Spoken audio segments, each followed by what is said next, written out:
Hello friends, welcome to ICS platform. आज है 22 of सितंबर और 22 ऑफ सितंबर करेंगे हम करंट अफेयर।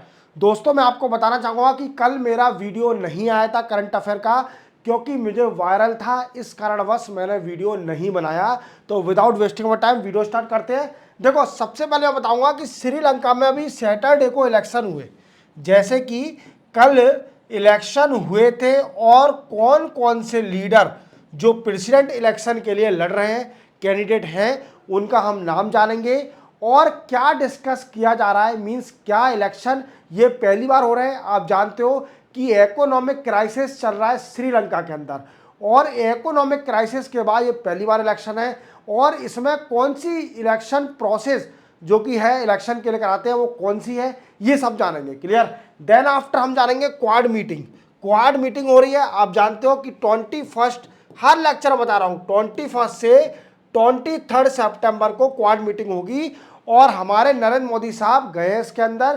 क्लियर। तो आप जानते हो क्या डिस्कस किया और क्या डिस्कस किया जाएगा। और इवन मैं आपको यह भी बताऊंगा कि जो क्वाड की मीटिंग है उसके अंदर क्या क्या एजेंडा है, मोदी साहब की क्या क्या शेड्यूल है। क्लियर, ये सब समझाऊंगा और हर लेक्चर में बता रहा हूं। Then after NIA national investigation agency एक डेटाबेस बनाने जा रही है with a collaboration of different state, जिसके अंदर डेटा होगा related to criminal, related to every gangster जो कि गैंग चला रहे हैं फ्रॉम बिहाइंड जेल, उनके फोटोग्राफ, उनके बायोमेट्रिक इंफॉर्मेशन, सारी इंफॉर्मेशन उनकी रहेगी इस डेटाबेस के अंदर। तो हम डिटेल में जानेंगे कौन कौन सी स्टेट क्या कर सकती है और ये डेटाबेस कैसे काम करेगा। क्लियर। देन आफ्टर हम जानेंगे इंडियन कैंसर जेनोम एटलस एक पोर्टल बनाने जा रही है। क्या बनाने जा रही है? पोर्टल बनाने जा रही है, जिसके अंदर रिपोजिटरी है एक तरह से, जिसमें जेनोम सीक्वेंसिंग होगी कैंसर की। क्या होगी? जेनोम सीक्वेंसिंग होगी कैंसर की। तो चलो डिटेल में समझते हैं।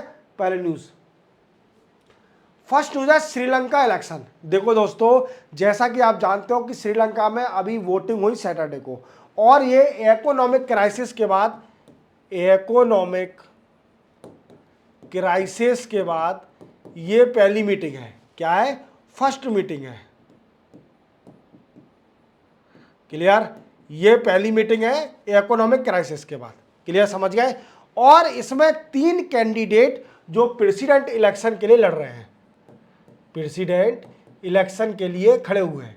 अब उनके नाम जान लीजिए। तो देखो, पहले है इनकम्बेंट प्रेसिडेंट, आप जानते हो incumbent president Ranil विक्रेम Singhe. Clear, पहले है रानिल विक्रम सिंघे जो कि अभी प्रेसिडेंट है। दूसरे हैं हमारे जो अपोजिशन पार्टी में हैं,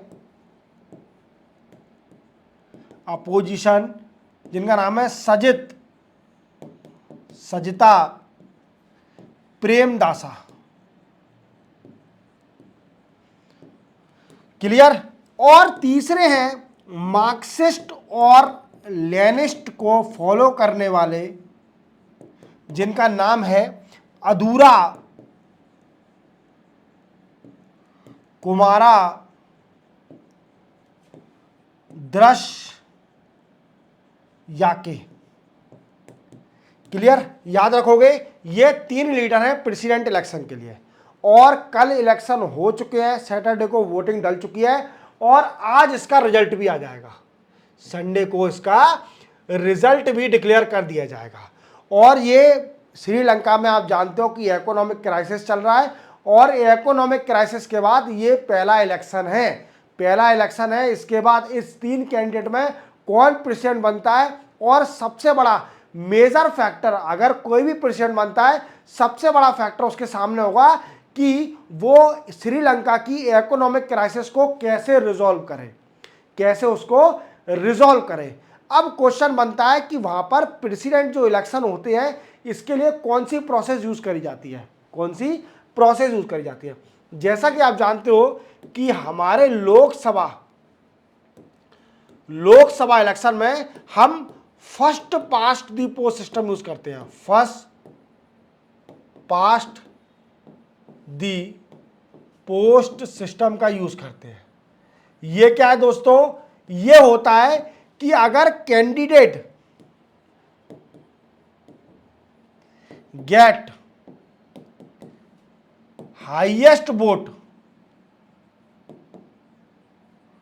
विन, मींस जो भी कैंडिडेट सबसे ज्यादा वोट लाएगा वो जीत जाएगा। क्लियर। अब यहां पर प्रेसिडेंट जो इलेक्शन होते हैं श्रीलंका में, यहां पर प्रेफरेंशियल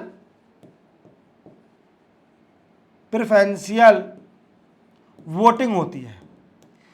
जो लोग बाग हैं वो प्रेफरेंस देते हैं, फर्स्ट प्रेफरेंस, सेकंड प्रेफरेंस और थर्ड प्रेफरेंस। क्लियर, ये प्रेफरेंस देंगे। अब देखा जाएगा जब काउंटिंग होगी तो देखा जाएगा अगर कोई कैंडिडेट फर्स्ट प्रेफरेंस से 50% वोट गेन कर गया तो वो प्रेसिडेंट बन जाएगा। और अगर कोई भी कैंडिडेट 50% वोट गेन नहीं करा तो फिर से अगेन काउंटिंग होगी, एक को इलिमिनेट करके फिर से काउंटिंग होगी। These are the process of preferential voting. तो आप पूरी तरह समझ गए होंगे कि हमारे लोकसभा में कौन सी मेथड यूज करी जाती है और जो श्रीलंका में इलेक्शन चल रहे हैं उसमें कौन सी मेथड यूज करी जा रही है, प्रेफरेंशियल वोटिंग, जिसमें लोग बाग प्रेफरेंस देते हैं, फर्स्ट प्रेफरेंस, सेकंड प्रेफरेंस और थर्ड प्रेफरेंस, और उसी के हिसाब से देखा जाता है, काउंटिंग करी जाती है। और जिस भी प्रेफरेंस, जो फर्स्ट प्रेफरेंस होगा, अगर उसको 50% वोट या 50% मोर देन वोट मिल जाएंगे तो वो जीत जाएगा। और अगर किसी भी कैंडिडेट को 50% वोट नहीं मिले हैं तो फिर से अगेन काउंटिंग होगी to eliminate the lowest voter, जो कि लोएस्ट प्रेफरेंशियल है उसको हटा के फिर से काउंटिंग होगी और वो शिफ्ट हो जाएगी दूसरे पर। क्लियर, समझ गए। चलते हैं नेक्स्ट न्यूज पर। नेक्स्ट है क्वाड मीटिंग। देखो दोस्तों, मैं आपको हर लेक्चर बता रहा हूं, मैं आपको इवन 5 दिन से रेगुलरली क्वाड की मीटिंग समझा रहा हूं। क्या समझा रहा हूं? क्वाड की मीटिंग समझा रहा हूं। इवन मैंने आपको मोदी साहब का शेड्यूल भी बताया और इवन एजेंडा भी बताया कि मोदी साहब जो क्वाड में जाने वाले हैं वो उसमें क्या क्या एजेंडा, क्या क्या वीकेंड से बात हो सकती है, क्या क्या एजेंडा है। तो देखो दोस्तों, क्या है कि क्वाड की मीटिंग होनी है 21 सितंबर से 23 सितंबर तक। क्लियर। और ये होनी है वेलिंगटन में। कहाँ होनी है दोस्तों? वेलिंगटन देलवारे। क्लियर। और ये जो है ये सिटी है, मतलब लिविंग सिटी है किसकी? जॉय बाइडन की, जो कि प्रेसिडेंट है यूएस के, जॉय बाइडन, उनकी सिटीज है। क्लियर, ये उनकी सिटी है और यहां पर इसकी क्वाड की मीटिंग होने वाली है। मैं आपको फिर से बताता हूं कि क्वाड के 4 मेंबर हैं। सबसे पहले ऑस्ट्रेलिया, इंडिया, यूएसए, जापान, ये 4 मेंबर है क्वाड के। क्लियर। और इसका मेन मोटिव है to piece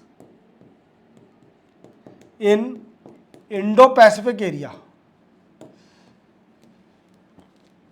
Indo Pacific area. Clear. और ओशियन को फ्री रखना फ्रॉम एनी कंट्री डोमिनेंस। जैसे चाइना के जो पैर बढ़ते जा रहे हैं साउथ चाइना सी में, उसको भी कंट्रोल करना। अब दोस्तों हम जानेंगे कि जो मोदी साहब की जो शेड्यूल है वो कैसा है। क्लियर। तो सबसे पहले ये क्या करेंगे कि क्वाड की मीटिंग अटेंड करने वाले हैं 21 से 23। इसके बाद ये जाने वाले हैं न्यूयॉर्क। वहां पर यूनाइटेड नेशन जनरल असेंबली की मीटिंग होने वाली है। क्या नाम है उसका? समिट फॉर फ्यूचर नाम से मीटिंग होने वाली है। और इसकी थीम भी याद रखना, थीम है मल्टीलैटरल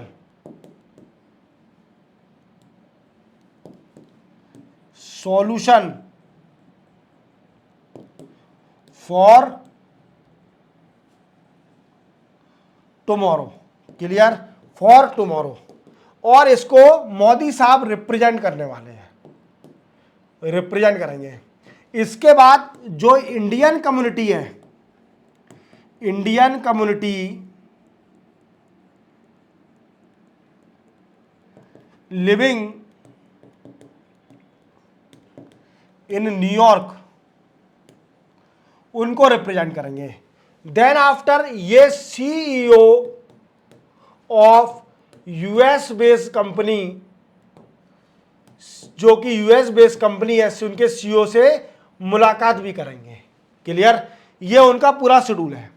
अब क्वेश्चन बनता है कि क्वाड के एजेंडा क्या है। तो दोस्तों क्वाड की मीटिंग तो मैंने बताया कि कहां पर होने वाली है, वेलिंगटन में। और इसमें डिस्कस किया जाएगा, we can say maritime corporation,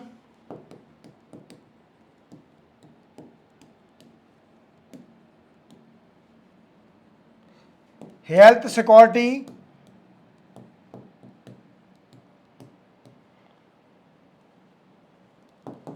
we can say disaster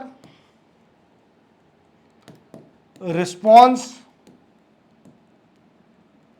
and humanitarian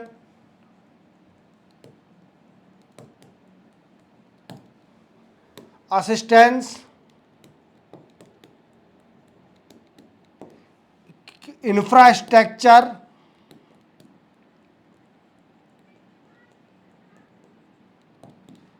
critical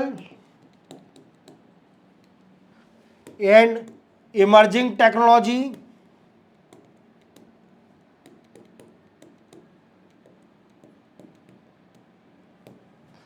climate change,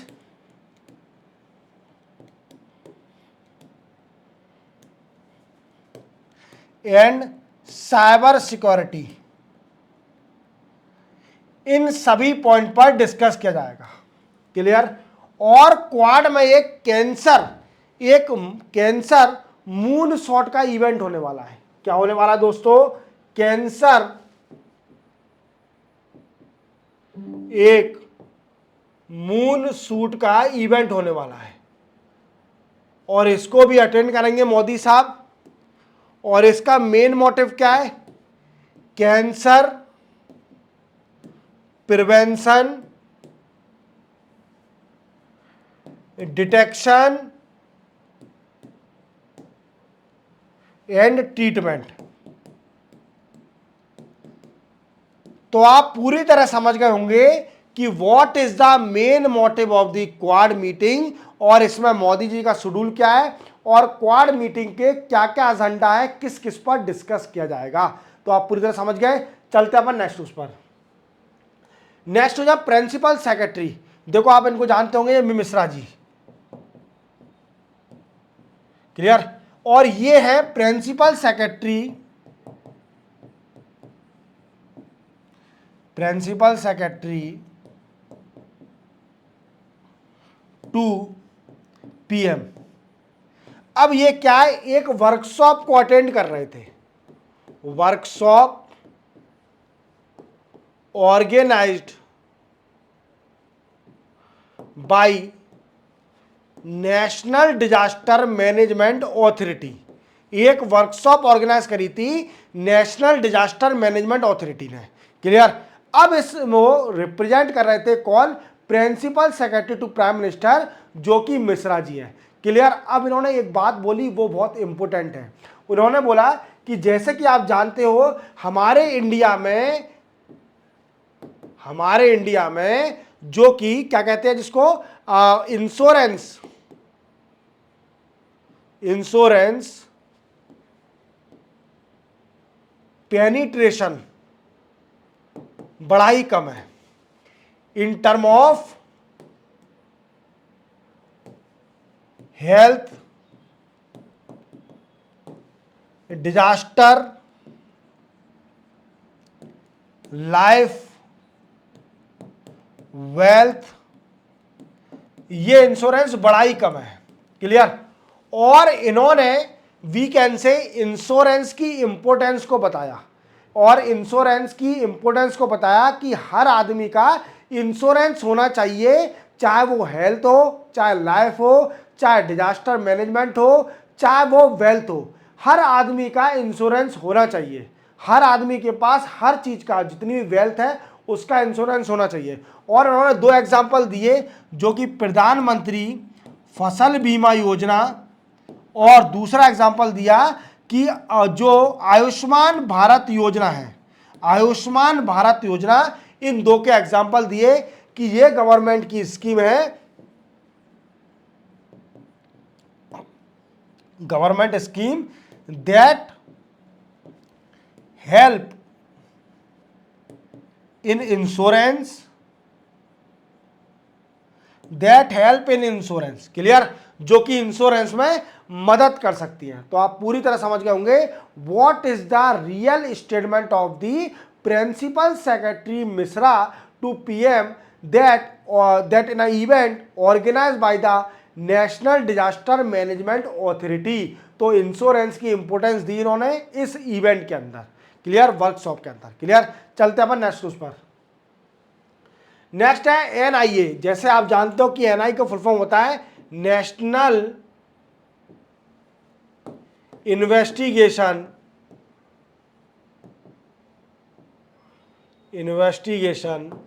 agency, clear. NIA को आप तो अच्छी तरह जानते होंगे, इसका मेन मोटिव क्या है कि control internal as well as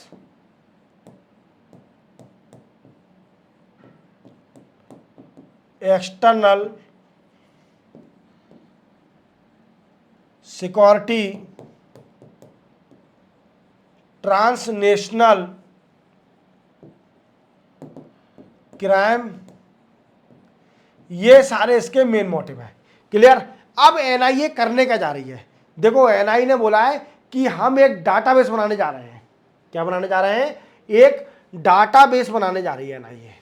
NIA एक डाटाबेस बनाने जा रही है। इस डाटाबेस में क्या होगा दोस्तों? तो ये क्या है, जो गैंगस्टर्स क्रिमिनल डिटेल होगी, गैंगस्टर और क्रिमिनल की डिटेल्स होगी इसके अंदर, और उनके देयर सोशल मीडिया अकाउंट्स की डिटेल, सोशल मीडिया अकाउंट्स की डिटेल, एंड देयर एसोसिएट, उनके जो दोस्त यार हैं एसोसिएट, जो कि ये गैंगस्टर जेल से रह के क्रिमिनल एक्टिविटी करा रहे हैं, इनकी भी पूरी डिटेल रहेगी। अब दोस्तों ये डेटाबेस बनेगा तो ठीक, एनआईए अकेली नहीं बनाएगी, ये स्टेटों के साथ, कई सारी स्टेटों के साथ कोलैबोरेशन करके ये डेटाबेस बनाया जाएगा। क्या बनाया जाएगा? कई सारी स्टेट के साथ कोलैबोरेशन करके ये डेटाबेस बनाया जाएगा।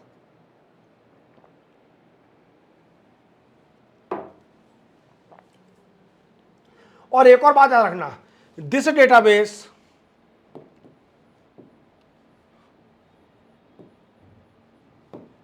will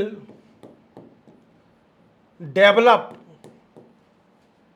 in such a way that state can also access data and update.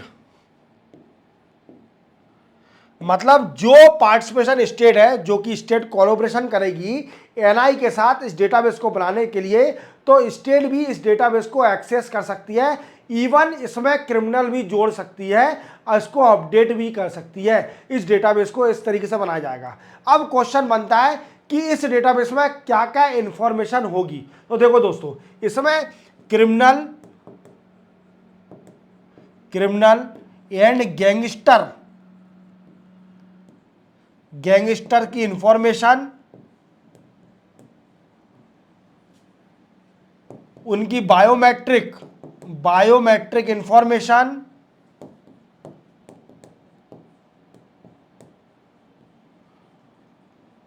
उनके फोटोग्राफ,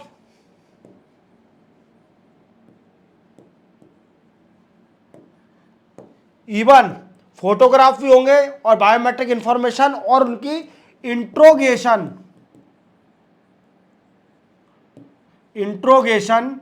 रिपोर्ट भी होगी। इसके अंदर क्या होगा दोस्तों, इंट्रोगेशन रिपोर्ट भी होगी। तो ये सारे चीजें होंगी और इसका मेन मोटिव क्या है, control criminal activity,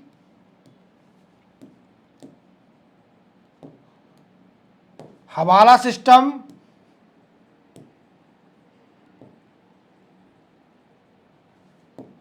spreading rumour through social media,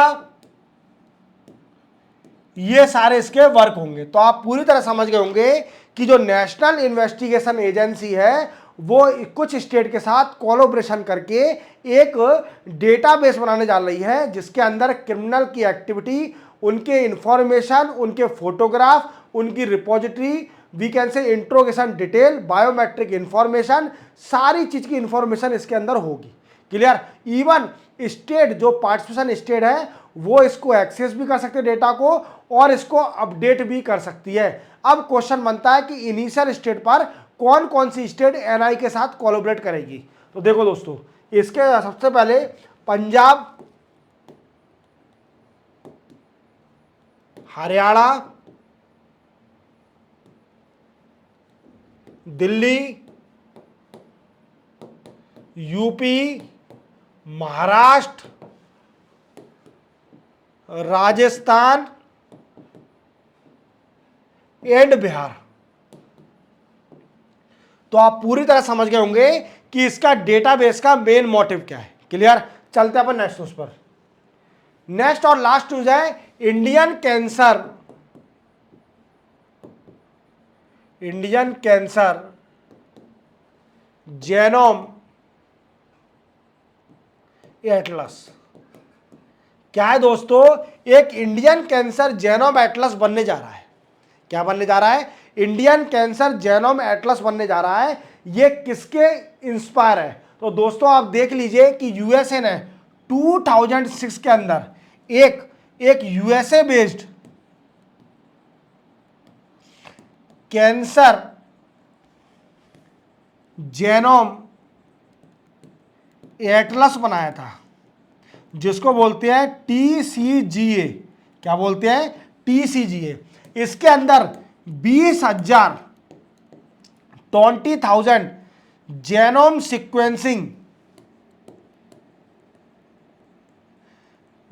sequencing of cancer patient, cancer जो पेशेंट है उनकी जेनोम सिक्वेंसिंग थी। अब आपके मन में डाउट आ रहा होगा कि सर जेनोम सिक्वेंसिंग क्या है। This is the main reason to cause the cancer. जैसे आप जानते हो कि हमारे जो सेल होते हैं, सेल के अंदर जो डीएनए होता है और आरएनए होते हैं, इनकी एक सीक्वेंसिंग होती है। क्या होती है, जेनेटिक सीक्वेंसिंग, जिसको बोलते हैं जेनेटिक सीक्वेंसिंग। एक क्रम होता है जेनेटिक सीक्वेंसिंग, और जो डीएनए की रिपोर्ट आती है, ये जेनेटिक सीक्वेंसिंग के जरिए ही डीएनए की रिपोर्ट आती है। क्लियर। तो डीएनए और आरएनए, इसमें एक genomic we can say genetic sequencing होता है, और इसी सीक्वेंसिंग बिगड़ने के कारण जब ये अल्टर हो जाती है, अल्टर या फिर इसमें वेरिएशन हो जाता है इनके क्रम में, तो आपको कैंसर की पॉसिबिलिटी हो जाती है। क्या हो जाता है, कैंसर बना देता है। मीन्स मैं क्या कह रहा हूं कि जेनोम सीक्वेंसिंग वो होती है जब ये सीक्वेंसिंग होती है डीएनए और आरएनए के अंदर। अगर ये सीक्वेंसिंग की एक सीक्वेंस होता है, अगर ये सीक्वेंस बिगड़ जाता है तो कैंसर की पॉसिबिलिटी बन जाती है। तभी बोलते हैं कि कैंसर क्या होता है, कि uncontrol growth of the cell. क्या होता है cancer, cancer is a disease that is called uncontrol growth of particular cell. क्या होता है कि किसी सेल की अनकंट्रोल ग्रोथ हो जाती है। क्लियर। या फिर कोई सेल मर जाता है, क्योंकि इसका कारण यह है कि जेनोम सीक्वेंसिंग बिगड़ जाती है। क्या बिगड़ जाती है? जेनोम सीक्वेंसिंग बिगड़ जाती है। अब इस सीक्वेंसिंग का डेटा हमारे पास होने के लिए तो क्या है कि इंडियन कैंसर जेनोम एटलस बनाने जा रही है एक डेटाबेस, जिसमें अप्रोक्सीमेटली अभी right now 500 genome sequencing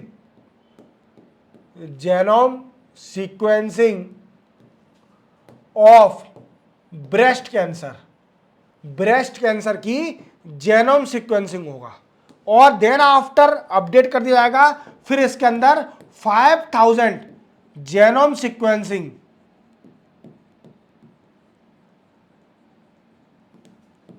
of cancer. और आप जानते हो कि 2020 में हमारे इंडिया में इससे पहले लंग्स कैंसर के बहुत पेशेंट थे, लंग्स कैंसर के बड़े ही पेशेंट थे।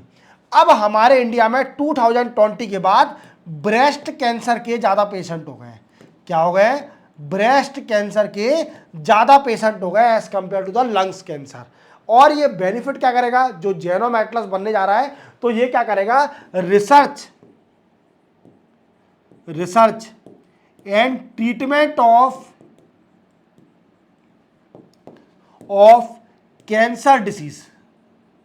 कैंसर डिसीज का ट्रीटमेंट करने के लिए ये सीक्वेंसिंग बड़ी बेनिफिट होगी। क्लियर? तो आप पूरी तरह समझ गए होंगे कि इंडियन कैंसर जेनोम एटलस जो बनने जा रहा है इसका बेनिफिट क्या है। इसी के साथ 22 सितंबर के करंट अफेयर कंप्लीट होते हैं फ्रॉम हिंदू, इंडियन एक्सप्रेस और पीआईबी। चैनल को सब्सक्राइब और बेल आइकन प्रेस करना ना भूलना। मिलते हैं हम कल करंट अफेयर के साथ, तब तक के लिए जय हिंद।